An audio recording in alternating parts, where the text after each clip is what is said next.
Welcome to Historical Interviews, brought to you by CLPS, with your host, Ramina Holder, and special guest, Jamaris. Today, we will be talking about one of the latest and greatest leadership theories and how it applies to a historical figure. We will be discussing servant leadership with the one and only Frederick Douglass. I had the honor to interview Mr. Douglass yesterday. Before we go into that interview, a little bit about Mr. Douglass. Frederick Douglass was an outspoken abolitionist, a prominent speaker, and respected author who fought for slavery freedom, women's suffrage, and equal rights for all. Douglass believed that the United States Constitution was effectively an anti-slavery document and used his powerful speaking skills to argue for freedom of slaves and equal rights for all. He also believed education was critical for African Americans to achieve equality. Mr. Douglass, thank you for interviewing with us today. Could you first start by telling us your story? Yes, I was born into slavery sometime in the 1817s or 1818s.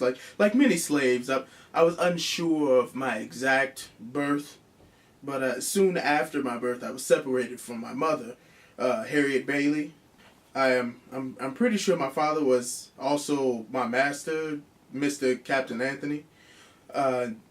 In my younger years, I worked as a household servant on Mr. Colonel Lloyd's plantation.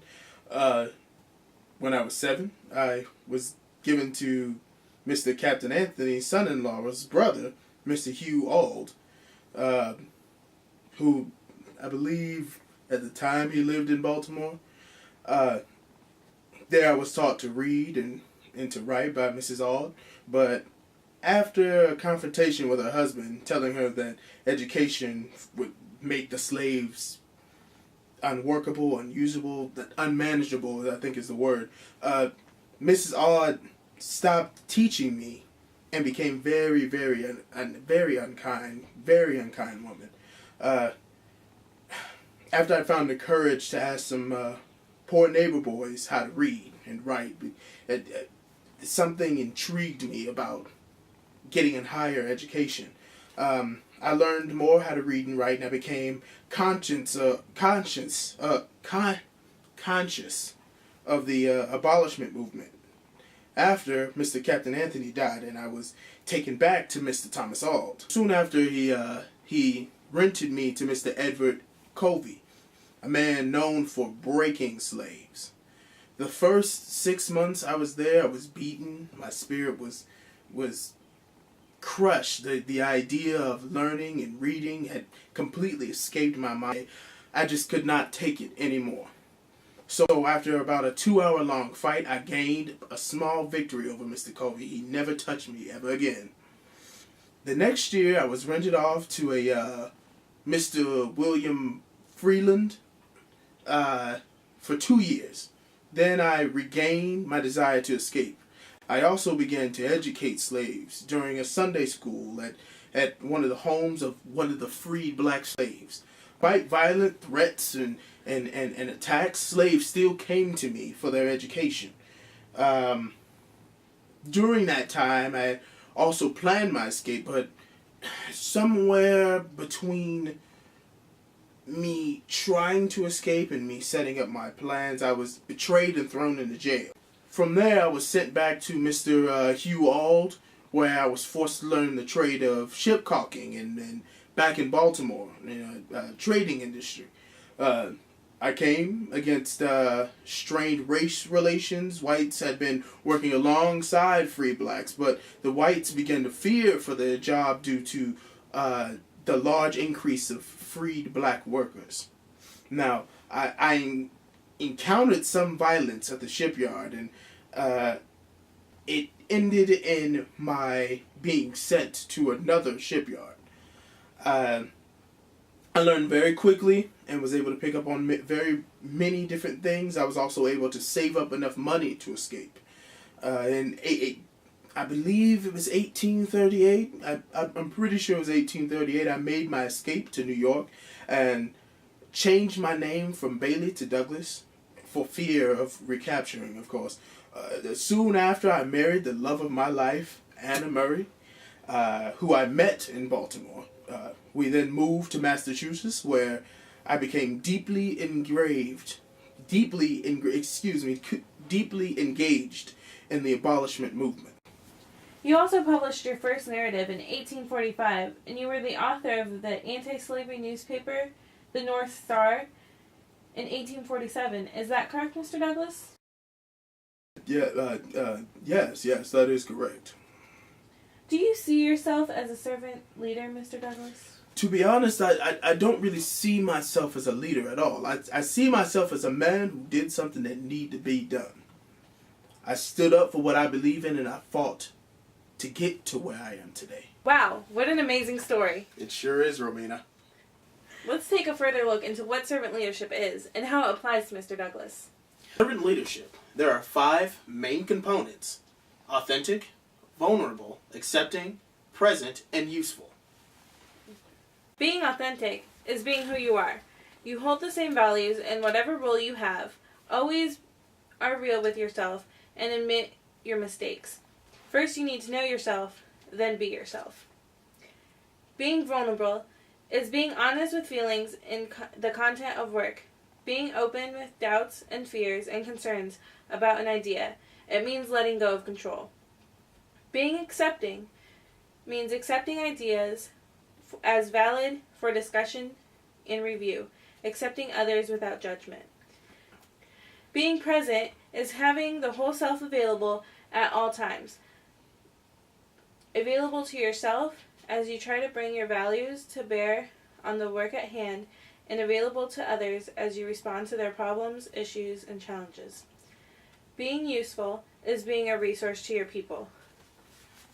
Now that we know what servant leadership is, what are its strengths and weaknesses of the theory? Great question, Jamaris.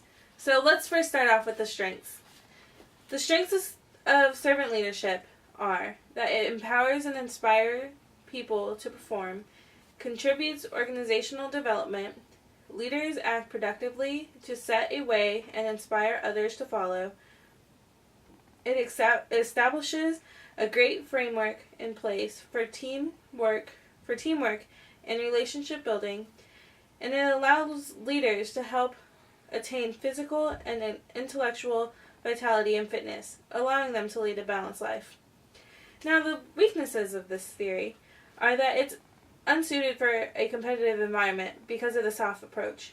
The accountability and responsibility can be diluted by focusing on the serving and inspiring followers. And it takes time to implement the theory.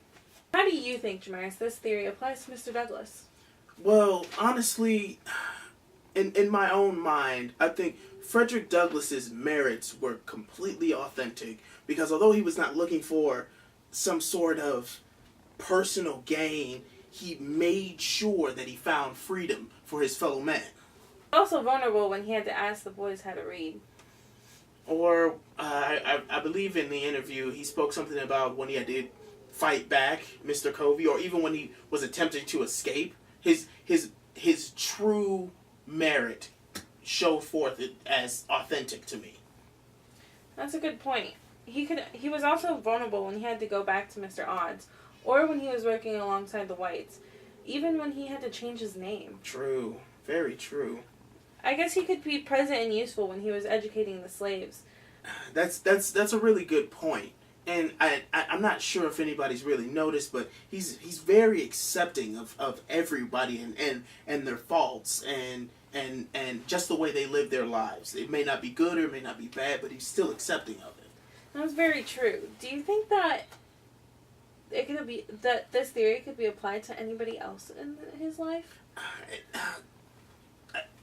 It's sort of a stretch, but I believe that his wife was sort of accepting to the responsibility that he held, because in the end he was putting not only himself at risk, but he was also putting his family and all of that he had built at risk. But he still went forth with it, and she was very accepting of that.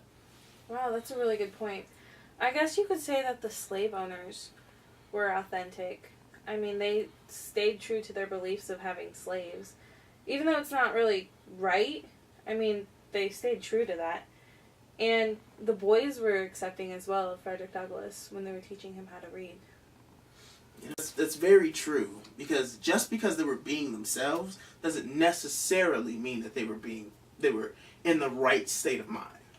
That's a really good point. Although we have come a long way in our society, not everyone is accepting of one another. Mr. Douglas shared a great story with us, and although he doesn't see himself as a leader, he was one of the best.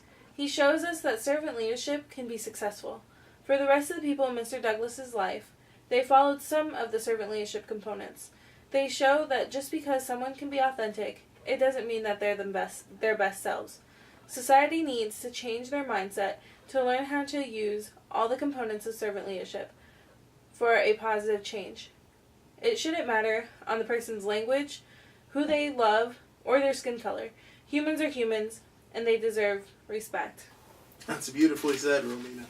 Thank you, Jamaris. And thank you all for watching. This is Historical Interviews with your host, Romina, and special guest host, Jamaris.